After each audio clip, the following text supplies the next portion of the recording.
I believe it's a given that most people who have never actually sat down and watched a slasher film believe the genre to be misogynistic, to glorify violence against women and hardcore nudity, and that overall it's a male-dominated sexist genre that spits on the female form. Well, I'm gonna put it to you as lightly as possible.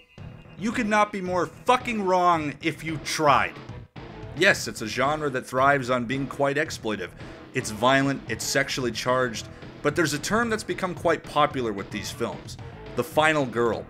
And there's a reason why it exists. The lead in a slasher film tends to be female. It's in all the popular ones: Texas Chainsaw Massacre, Halloween, Friday the 13th, Nightmare on Elm Street.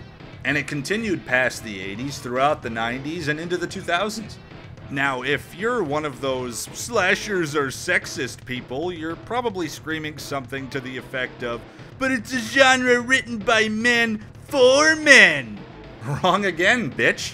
Because this particular entry in the slasher genre is not only one of the classics of the 80s, but it was directed by and written by a woman. This is Slumber Party Massacre.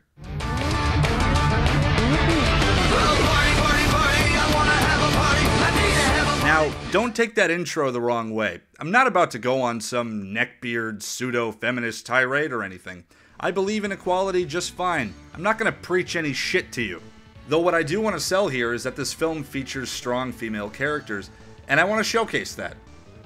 The main characters are basketball players, so right off the bat we know that these chicks are athletes and are capable of defending themselves, or at least can run way the hell faster than the killer can.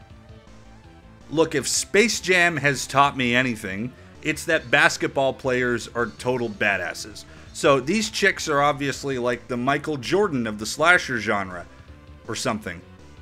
Though what's probably the best part about this movie is the title and how absolutely honest it is. Slumber Party Massacre.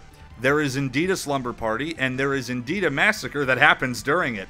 Some escaped mental patient is running around town with a big-ass power drill and crashes the slumber party that our basketball-playing heroes are attending. Super violent deaths ensue, and the killer is eventually vanquished in glorious symbolic fashion, which we'll go into a little bit later. I think it's safe to say that the name of a film is one of the indicators of whether people will watch it or not. That or a cool cover, or a snappy trailer.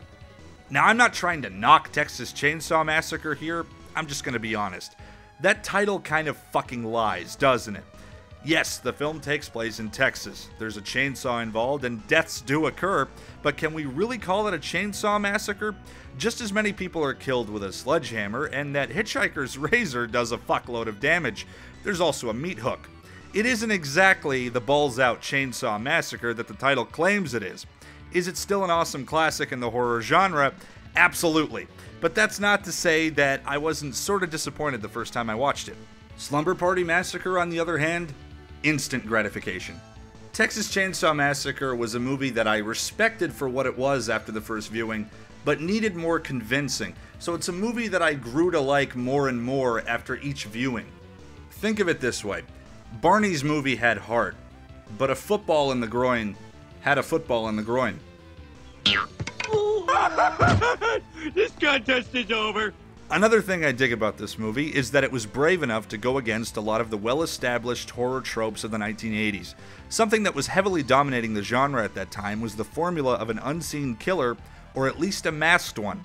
In 1982, the biggest horror names were Leatherface, Michael Myers, and Jason Voorhees. Texas Chainsaw Massacre and Halloween were already classics, and Jason had just gotten his hockey mask in the summer of '82 in Friday the 13th Part 3. Slumber Party Massacre spun a lot of these formulas up onto their heads. Instead of keeping the killer hidden, be it in the shadows or with a mask, you always see him. He's not deformed, he's not a giant, he's a normal-looking guy that could very easily blend in, which was a nice way to mix things up. It makes the film nice and stark. It adds a sense of dread, because in real life, that's what a lot of serial killers really are. They're usually not huge, scary behemoths in sports gear or with burned flesh. They're everyday, decent-looking, unassuming dudes, like Dahmer and Bundy were. And with all that being said, there really is a sense of girl power in this movie. And not just because the leads are a team of basketball players. It's the portrayal of the characters in general. For one, these girls definitely don't need no man. And I don't mean that in the lame, angry, bull dyke stereotype. These aren't infuriated, man-hating misandrists or anything. They're just independent when it comes to having a good time, and certainly don't need some dude to swoop in and save the day. There are other guys in the movie besides the killer, and they're in the movie to serve as either comedic relief or parental guidance, like these two schmucks that weren't invited to the party. They're basically just annoying pervs that you wouldn't mind seeing get killed. And there's also the friendly next-door neighbor. He has the good intentions of making sure the girls are safe, but he of course bites the bullet because these girls aren't his to save. They can save their own asses. So after a number of penetratingly gruesome deaths with a big long power drill, the Canadian tuxedo-sporting big bad driller killer is finally cut down to size in a way that totally isn't symbolic of anything. At all.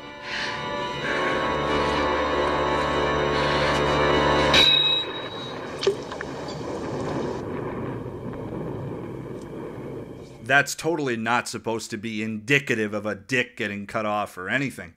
I mean, does the killer at the end of House on the Edge of the Park that gets shot in the dick actually get shot in the dick? Yes, castration. The big bad driller killer gets his driller dick lopped right off. And to add insult to injury, gets macheted to death in a way I'm sure Jason Voorhees would be proud of. And that's Slumber Party Massacre. It was executive produced by B-movie king Roger Corman. Because of a $1,000 promo of the movie's original script by director Amy Holden Jones, Corman was so impressed that he got her to make it a feature. Rita Mae Brown originally wrote Slumber Party Massacre as a slasher parody called Sleepless Nights. It was then filmed as a straight-up slasher film, but left in the script's parody elements, resulting in both unintentional and intentional humor, resulting in Slumber Party Massacre being one of the more humorous entries in the slasher genre, while still being brutally violent. It's so cold. Is the pizza? Oh. Well, life goes on after all. Michael Villela took his role as the killer very seriously. It's said that he avoided contact with the cast, so they only knew him as the killer. He read Helter Skelter as research, and since the backstory of his character was quite vague, he made up his own backstory to go off of and used that to justify the character's actions, so his performance came off as genuine as possible. Takes a lot of luck for a person to do this. The dude really went above and beyond with what easily could have ended up as a bland killer. Slumber Party Massacre features a hilarious sort of cameo from Sylvester Stallone, featuring him on the cover of a Playgirl magazine one of the girls is looking at. I guess this movie takes place in an alternate reality where Sly went on to make Party at Kitty and Studs Part 2 and became one of the biggest porn stars of the 70s and 80s.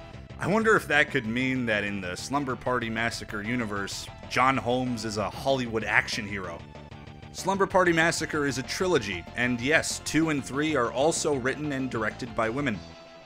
All in all, Slumber Party Massacre is an awesome movie and what I consider to be an awesome genre. I love these and all kinds of other movies, whether men write them or women write them. What counts is whether or not they're entertaining. But to really hammer in how in touch with females I really am, I'd like to end this episode with a female perspective on Slumber Party Massacre. Via Skype, a genuine woman. Jessie Wood, you're a woman. What did you think of Slumber Party Massacre?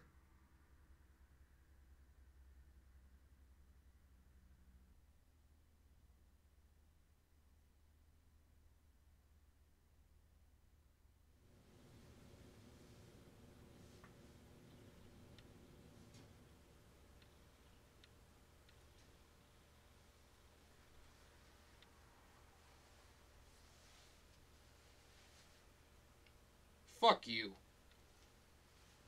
Enough said. It's time to party, let's party. Hurry with yourself and have a crazy party.